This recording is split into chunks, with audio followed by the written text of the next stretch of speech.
Saudara-saudara pendengar yang kami kasihi dimanapun Anda berada, Anda kembali bersama kami dalam acara Telaga Tegur Sapa Gembala Keluarga. Saya Gunawan Santoso dari Lembaga Bina Keluarga Kristen akan berbincang-bincang dengan Bapak Pendeta Dr. Paul Gunadi. Beliau adalah seorang pakar dalam bidang konseling. Perbincangan kami kali ini tentang ketika Tuhan belum mengaruniakan anak. Kami percaya acara ini pasti bermanfaat bagi kita sekalian, dan dari studio kami mengucapkan selamat mengikuti. Pak Paul, seringkali ucapan yang ditujukan kepada mempelai yang menikah itu, semoga cepat dapat omongan gitu ya. Nah, tentunya mempelai juga mengharapkan itu gitu Pak Paul.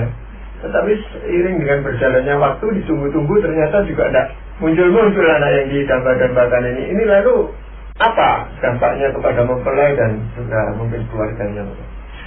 Memang nggak bisa disangkal Pak Gunawan, salah satu alasan mengapa kita menikah adalah agar kita mempunyai keturunan. Memang ada sebagian orang yang memilih untuk tidak mempunyai anak, tetapi saya kira kebanyakan kita berharap kita akan dikaruniakan anak. Masalahnya adalah tidak semua kita yang berharap akan memperoleh apa yang kita harapkan. Ada yang sudah menikah bertahun-tahun tetapi belum dikaruniakan anak. Nah, jadi kita ingin mengangkat hal ini dan bertanya apakah sikap kita menghadapi kenyataan hidup yang tak diduga dan tak diharapkan ini. Iya, seringkali juga orang tua itu selalu mendesak gitu Pak Paul ya, mendesak putra putrinya tentunya, ayo cepetan dan punya anak gitu loh. Mereka juga tambah lama tambah tua gitu, nanti kami tidak kuat untuk ngomong cucu dan sebagainya. Tapi yang faktanya mereka kesulitan untuk mendapatkan anak ini. Nanti bagaimana seharusnya sikap pasangan yang belum dikaruniai anak ini Pak? Ada beberapa Pak Gunawan. Yang pertama adalah kita harus mempercayakan hidup kita sepenuhnya kepada Tuhan, termasuk rencana kita yang baik. Menginginkan anak adalah sebuah keinginan yang baik, apalagi bila kita mengerti bahwa anak adalah pemberian Tuhan, jadi untuk kita persembahkan kembali kepadanya. Meski baik, kita tetap harus mempercayakan keinginan itu kepada Tuhan dan mempercayai keputusannya. Kita cenderung beranggapan, oleh karena kita mempunyai keinginan dan rencana yang baik, maka sudah seyogianya lah Tuhan mengabulkan permohonan kita. Nah, pada kenyataannya Tuhan tidak selalu mengabulkan permohonan kita yang baik. Pada saat seperti inilah iman kita mengalami ujian. Dapatkah kita mempercayakan hidup kita kepada Tuhan? Jadi sebaik apapun rencana kita akan hidup ini, pada akhirnya kita harus menyerahkan keputusan akhir kepada Tuhan. Kita tidak dapat melihat semua, jadi pemahaman dan perencanaan kita terbatas. Sedangkan Tuhan melihat semua, jadi perencanaan Tuhan sempurna. Namun entah mengapa pada saat ini rencananya yang sempurna dalam hidup kita tidak melibatkan anak. Itu sebab Tuhan menahan dirinya untuk mengaruniakan anak kepada kita. Nah, satu hal yang perlu kita ingat adalah tatkala Tuhan tidak mengaruniakan anak, itu tidak berarti ia jahat. Kita harus percaya bahwa rencananya keluar dari hatinya yang baik. Jadi terimalah keputusan Tuhan sebagai rencananya yang baik atas hidup kita. Iya, memang mempercayakan hidup ini kan bukan sesuatu hal yang mudah untuk dilakukan itu Pak Paul. Terutama ya kalau memang kita tidak terlalu sungguh-sungguh untuk dekat dengan Tuhan. Seringkali sulit sekali bagi pasangan ini untuk mempercayakan hidupnya kepada Tuhan. Apalagi kan dia didesak oleh sosial yang ada di sekelilingnya, baik orang tua, teman-teman dan sebagainya. Ini kan menambah orang gelisah gitu Pak. Biasanya memang itulah tekanan yang harus dihadapi oleh pasangan nikah. Namun ya puji Tuhan, biasanya tekanan itu hanya dirasakan atau dialami oleh mereka di tahun-tahun pertama Pak Gunawan. Sebab setelah beberapa tahun, pada umumnya orang akan mengerti bahwa ya memang Tuhan tidak mengaruniakan anak kepada mereka dan orang akan menerimanya. Tapi ya tahun-tahun pertama sudah tentu tekanan itu memang besar sekali. Nah justru pada tahun-tahun pertama ini sebenarnya bagaimana mereka itu harus mempercayakan itu bagaimana? Katakan mempercayakan. Mempercayakannya itu bukan mempercayakan dengan rela, Bapak, itu dengan ya sudah tidak ada pilihan lain atau mereka tidak bisa berbuat lain, ya sudah pasrah gitu aja. Betul. Sudah tentu ada unsur ya udah pasrah, habis kami nggak bisa lagi berbuat apa-apa. Namun sedapatnya meskipun ya kita pasrah seperti itu, kita pun berkata kepada Tuhan bahwa kami percaya bahwa rencana-Mu baik atas hidup kami. Kami memikirkan apa yang kami anggap baik, yaitu mempunyai keturunan. Tapi tampaknya Engkau mempunyai rencana lain yang lebih baik. Dan entah mengapa rencana-Mu itu tidak melibatkan anak dalam hidup kami. Jadi ya sudah, kami mau percaya bahwa rencana-Mu atas hidup kami baik, walaupun itu tidak melibatkan anak. Ya biasanya yang lebih tertekan itu adalah si pihak wanita, kalau yang laki gitu ya sudah agak acuh aja gitu. Betul sekali. Mungkin juga kepikiran. Betul sekali. Biasanya memang tekanan terbesar adalah pada si ibu ya, atau pada si wanita, karena orang memang cenderung akan berpikir bahwa dia ini nih yang tidak bisa mempunyai anak. Walaupun kita tahu tidak semudah itu, ada begitu banyak faktor yang terlibat di dalam melahirkan anak, jadi memang kita nggak bisa memastikan. Dan masih ada pengaruh masa lalu yang mengatakan bahwa tidak punya anak itu merupakan suatu kutukan dari Tuhan gitu, Bapak. Itu masih menghantui mereka. Betul. Nah ini memang yang sebetulnya menjadi latar belakang para keluarga di dalam Alkitab. Kita tahu bahwa ada beberapa anak-anak Tuhan yang tidak mempunyai anak untuk waktu yang sangat lama, dan berdasarkan adat istiadat pada saat itu dari tempat itu, ya label yang dikenakan kepada para wanita ini adalah bahwa mereka adalah wanita yang dikutuk atau dihukum oleh Tuhan. Menarik sekali, masyarakat tidak mengenakan label itu kepada si suami atau si laki-laki, tapi kepada si perempuan atau pada si istri, Pak Gunawan. Nah kita tahu Sarah ya, istri Abraham, sampai 25 tahun ya tidak mempunyai anak. Kita juga tahu anak mereka Ishak dan Ribka juga tidak mempunyai anak untuk satu waktu yang agak lama. Jadi kita melihat kok ya anak-anak Tuhan itu ada yang juga harus mempunyai pergumulan yang sama dengan kita. Hana, Ibu Samuel juga untuk waktu yang lama tidak mempunyai anak, sehingga akhirnya ya Tuhan memberikan anak kepadanya setelah dia berdoa dan dijawab doanya oleh Tuhan. Saya kira Tuhan memang sengaja ya menempatkan hamba-hambanya yang mempunyai pergumulan ini di dalam Alkitab, supaya kita yang harus mengalami kondisi yang sama dapat mendapatkan kekuatan.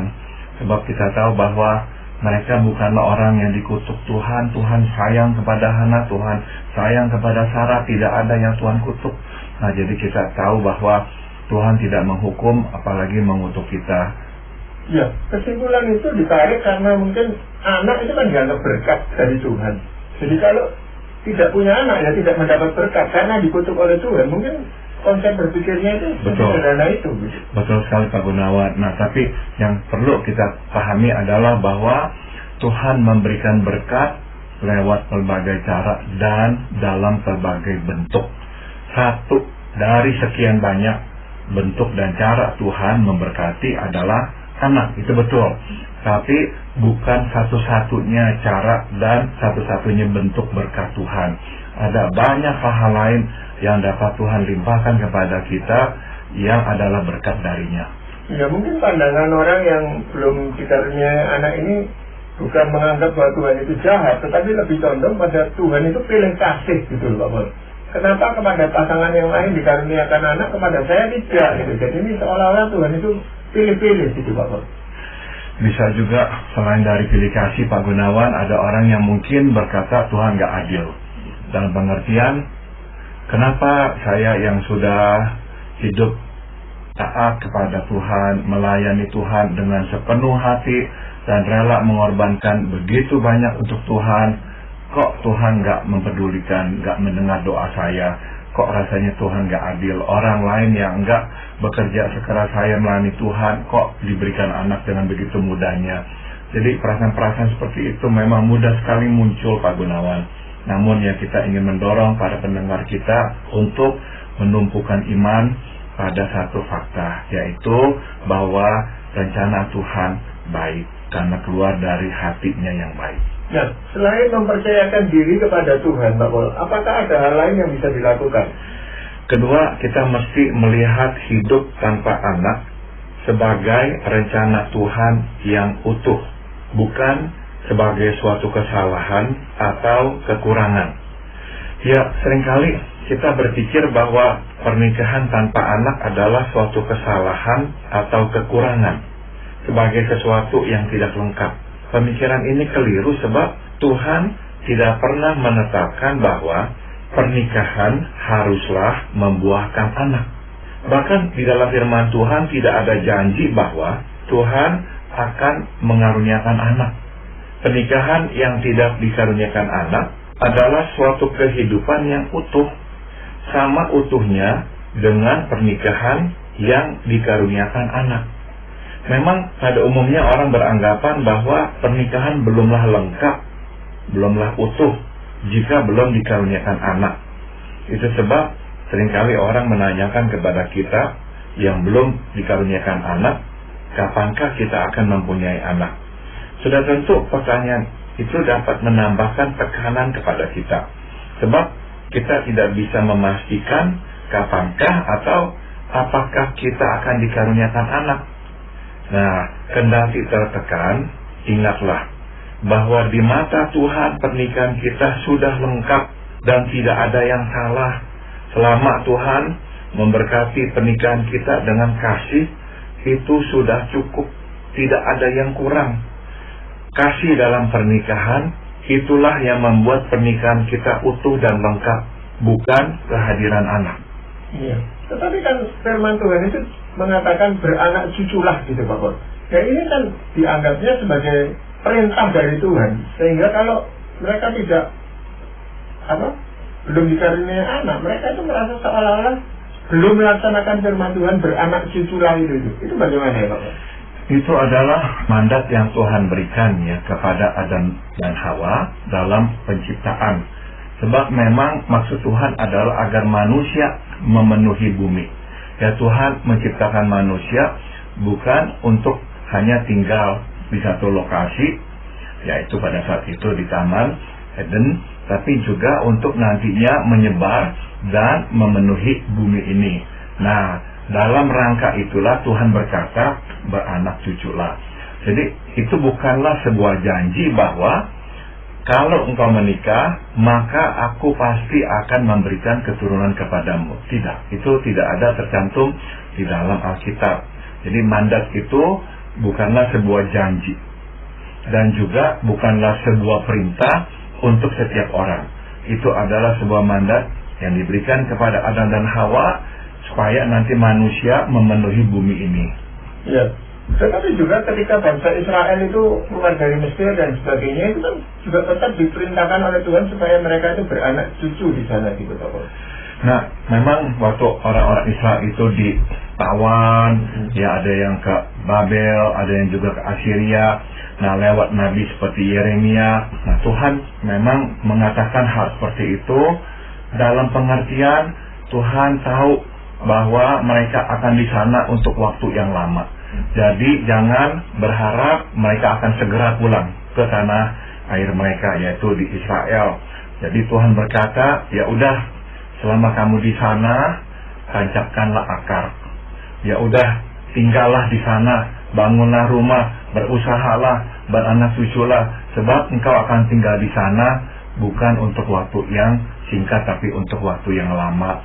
Nah, kita tahu dalam pembuangan yang kedua itu orang-orang Israel harus tinggal di dalam negara-negara asing itu selama 70 tahun.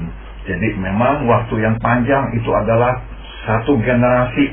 Jadi Tuhan mau mereka nggak lagi berharap-harap akan segera pulang, tapi udah tancapkan akar di negeri pembuangan itu. Ya, jadi itu kan merupakan rencana Tuhan supaya melalui anak-anak ini kasih karunia Allah itu bisa dirasakan terus-menerus gitu Pak Pol. Jadi kalau tidak punya anak, nah bagaimana hal itu kan seolah-olah terputus gitu loh. Nah, tentu ada yang akan memang menerima kasih karunia Allah dan diteruskan kepada anak-anak dan cucu mereka. Tapi juga ada yang tidak. Karena kita tahu Pak Gunawan, ada hamba-hamba Tuhan yang tidak menikah. Misalkan kita tahu salah satunya adalah Paulus. Apakah berkat atau kasih karunia Tuhan kurang dalam hidup Paulus gara-gara dia tidak berkeluarga dan tidak berketurunan? Sudah tentu jawabannya adalah tidak. Tuhan memakai Paulus, Tuhan memberikan kasih karunia yang berlimpah dalam hidupnya, dan lewat kehidupan Paulus banyak anak-anak rohani yang juga dilahirkan. Ya, jadi ini adalah rencana Tuhan yang memang sulit sekali untuk kita pahami Bapak ya. Terutama oleh mereka yang belum dikarunia anak setelah beberapa tahun ini, untuk menyadari bahwa ini adalah rencana Tuhan. Itu bukan sesuatu hal yang mudah itu buat mereka. Berat Pak Gunawan, karena kadang-kadang kita ini berpikir begini Pak Gunawan. Oke, saya mengerti lah ini rencana Tuhan dan rencana Tuhan baik. Tapi kenapa kok Tuhan pilih saya? Kenapa bukan pilih yang lain? Kenapa kok yang itu tuh dikasih anak sampai 10? Saya 1 pun tidak. Bukankah lebih adil kalau oke lah, saya nggak minta lah anak 5 atau 4 atau 3. Ya 2 udah cukup lah, atau 1 udah cukup lah. Jadi yang 10 itu kurangilah 1 menjadi 9 atau jadi 8. Kenapa kok Tuhan nggak melakukan hal seperti itu? Bukankah jumlah anak akan tetap sama kalau digabung menjadi 1? Nah, mungkin kita berpikir pasti seperti itu. Dan karena kita nggak mendapatkan jawabannya, ya bisa akhirnya kita berkata, kok Tuhan tidak adil? Kenapa kok saya yang dipilih? Bukankah orang lain aja yang dipilih? Memang rencana Tuhan ini kan bukan matematis seperti itu gitu Bapak ya.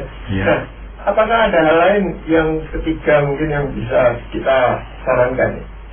Ketiga, maksud Tuhan tidak mengaruniakan anak bukan untuk membuat kita mengurung diri di kamar, melainkan untuk membuat kita keluar dari kamar. Besar kemungkinan salah satu tujuan mengapa Tuhan tidak mengaruniakan anak kepada kita adalah agar kita lebih terlibat di dalam pekerjaan Tuhan dan lebih memperhatikan orang. Meski membawa sukacita, membesarkan anak adalah pekerjaan yang tidak mudah dan menguras waktu dan tenaga. Tanpa anak, kita dapat membagikan hidup kita secara lebih leluasa, sehingga lebih banyak yang dapat kita lakukan untuk Tuhan dan sesama. Memang, ya sebagai manusia, Pak Gunawan, kadang kita merasa terpukul karena tidak dikaruniakan anak, dan akhirnya kita memilih mengurung diri. Kita merasa malu bertemu dengan orang, terutama dalam konteks ulang tahun anak. Akhirnya kita menolak pergi karena enggan berjumpa orang-orang sebaya datang ke pesta membawa anak, sedang kita tidak. Perasaan ini dapat dimengerti, tetapi sebaiknya tidak dibiarkan menguasai hidup kita. Jangan sampai kita membatasi ruang pergaulan gara-gara tidak mempunyai anak. Percakapan tentang anak hanyalah satu dari sejumlah topik yang dapat dibicarakan. Nah, jadi kita keluarlah dari kamar. Jangan mengurung diri di dalam kamar. Iya. Seringkali memang untuk keluar dari kamar ini tidak mudah juga gitu. Keluar dari rumah maksudnya Bapak ya, untuk berjumpa dengan mereka yang sudah dikaruniai anak pada waktu-waktu ulang tahun anak, seperti yang tadi Bapak katakan. Juga ada suatu kekhawatiran di dalam diri istri terutama Bapak. Kekhawatiran nanti kalau diajak ke tempat-tempat pertemuan ini, lalu suaminya itu merasa juga tidak punya anak, ini dijadikan alasan untuk menceraikan dia. Jadi ada kekhawatiran di dalam diri seorang istri itu, kalau tidak punya anak terlalu lama ini bisa diceraikan, atau paling tidak mencari istri yang lain dia gitu loh. Dan kekhawatiran ini kita harus akui berlandasan Pak Gunawan, sebab inilah yang terjadi ya. Kita tahu ada suami yang akhirnya menceraikan istri atau mengambil istri yang lain secara resmi apa tidak resmi guna mempunyai anak. Dan ada mertua, Pak Gunawan, jadi orang tua yang akan menyuruh anak laki-lakinya untuk kawin lagi dan meninggalkan si istri supaya mendapatkan keturunan. Ini bukan isapan jempol, ini benar-benar kenyataan. Jadi kalau ada perempuan atau istri yang khawatir, ya saya kira berlandasar, Pak Gunawan. Ya karena itu mereka juga enggan untuk keluar rumah gitu loh Pak. Karena alasan-alasan seperti itu. Tapi kalau di dalam rumah terus, ya mereka merasa kesepian, tidak punya teman untuk bersosialisasi. Ya berat memang Pak Gunawan, sebab ya mereka misalkan datang ke pesta ulang tahun, anak dari temannya diundang, apalagi ini teman dekat atau kerabat dekat, tapi ya di sana nggak bisa mereka akan tersiksa, Pak Gunawan. Biasanya memang tersiksa itu sewaktu anak-anak dari teman-teman sebayanya atau kerabat sebayanya masih kecil. Nanti waktu anak-anak mereka sudah besar, memang sudah jauh berbeda, ya kita nggak akan merasakan tekanan lagi. Jadi ya kita ini semua mengerti ya betapa nggak mudahnya. Namun ya udah jalani, keluarlah, berbicaralah, bertemulah dengan orang, hadirlah pesta suatu kita diundang. Juga suatu bertemu dengan saudara atau teman yang dikaruniakan anak, bersukacitalah bersama mereka.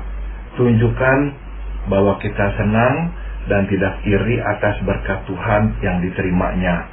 Makin mereka melihat kenyamanan kita bersama dengan mereka dan bermain dengan anak mereka, makin mereka nyaman mengikutsertakan kita dalam lingkup pertemanan. Sebaliknya, makin kita terlihat tidak nyaman, makin itu membuat mereka sungkan mengundang kita. Sebab mereka ini nggak mau membuat kita tuh tersudut, malu, rasa nggak enak. Jadi akhirnya mereka berkata, udah deh jangan undang, kasihan nanti jadinya tertekan atau malu atau apa. Nah, kalau itu yang terjadi, kan kita akhirnya makin terputus hubungan dengan kerabat dan teman-teman kita.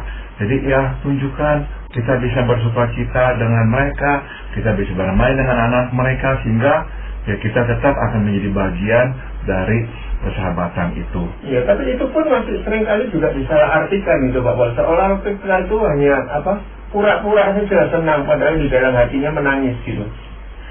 Ya mungkin aja Pak Gunawan ya kita itu seperti itu. Karena kita manusia, ya bisa jadi kita main, kita ketawa, tapi dalam hati kita menangis. Dan waktu kita pulang ya kita menangis. Tapi tetap saya kira lebih baik begitu. Lebih baik kita pokoknya paksakan, jangan sampai kita akhirnya ya terkurung dalam kamar dan makin gak ada relasi dengan kerabat dan saudara kita. Iya. Saran yang lain apa Bapak? Yang keempat dan terakhir adalah silakan berusaha setelah berdoa. Maksud saya, silakan mengupayakan pengobatan untuk hamil, sebab mungkin ada yang dapat dilakukan untuk membuka kemungkinan kita hamil. Terpenting adalah kita berdoa terlebih dahulu. Juga silakan mempertimbangkan kemungkinan mengadopsi anak. Sewaktu kita mengadopsi anak, bukan saja kita diberkati, tetapi juga orang tua dan anak itu. Kebanyakan alasan mengapa orang menyerahkan anak untuk diadopsi adalah karena mereka tidak sanggup merawat dan membesarkan anak, baik secara fisik maupun mental. Jadi, adopsi merupakan jalan keluar bagi mereka, sekaligus kesempatan bagi si anak untuk menikmati kasih sayang dan kecukupan dari orang tua yang sudah siap untuk merawat dan membesarkannya. Iya, Bapak, kalau kita berdoa, lalu nanti berusaha yang tadi Bapak sampaikan, itu jaraknya berapa lama gitu Bapak? Artinya sampai berapa lama kita itu harus berdoa terus sebelum berusaha gitu? Memang ini bisa bergantung pada misalkan ya penilaian dokter. Kalau memang dokter berkata rasanya memang ini udah sangat sulit sekali atau apa, nah kita memang bisa berkata oke, kalau begitu kita akan menjajaki kemungkinan yang lain, yaitu mengadopsi anak. Jadi kalau misalkan kita melakukan itu dalam misalnya 3-5 tahun pertama setelah kita menikah, silakan. Pokoknya yang penting kita siap. Ada orang tua atau ada suami istri yang memang tidak siap mengadopsi anak, Pak Gunawan. Mereka berkata, ya kalau mau menggendong anak, ya saya hanya mau menggendong anak saya. Saya nggak bisa itu memanggil anak orang lain anak saya. Ya, jadi kalau memang nggak siap, ya juga nggak apa-apa, nggak usah.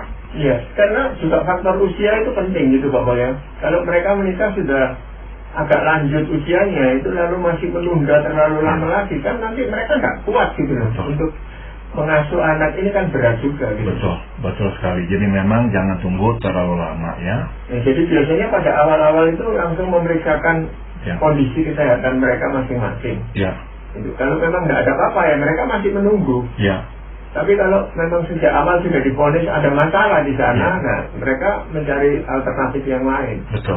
Soal adopsi kan mereka mesti perundingan dan harus kesepakatan antara suami istri. Meskipun suaminya menghendaki anak, tetapi kalau istrinya nggak siap, nggak siap kan sulit gitu Pak Pol. Betul.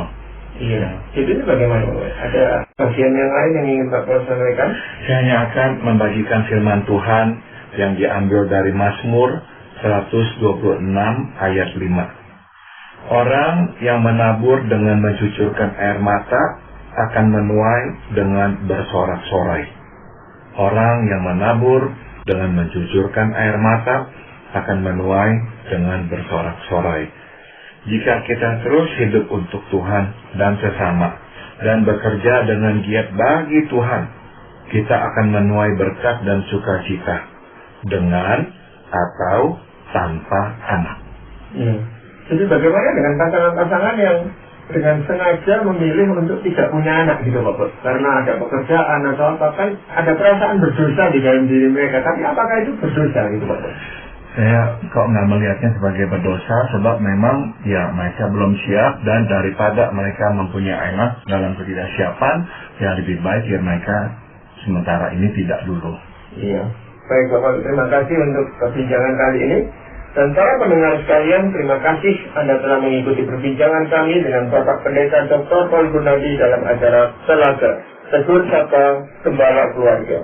Kami baru saja berbincang-bincang tentang ketika Tuhan belum mengaruniakan anak. Bagi Anda yang berminat untuk mengetahui lebih lanjut mengenai acara ini, silakan menghubungi kami lewat surat. Alamatkan surat Anda ke Lembaga Bina Keluarga Kristen atau LBKK, Jalan Cimanuk 56, Malang. Kami juga mengundang Anda mengunjungi situs kami di www.telaga.org. Saran-saran, pertanyaan, serta tanggapan Anda sangat kami nantikan. Akhirnya dari studio kami mengucapkan terima kasih atas perhatian Anda dan sampai jumpa pada acara Telaga yang akan datang.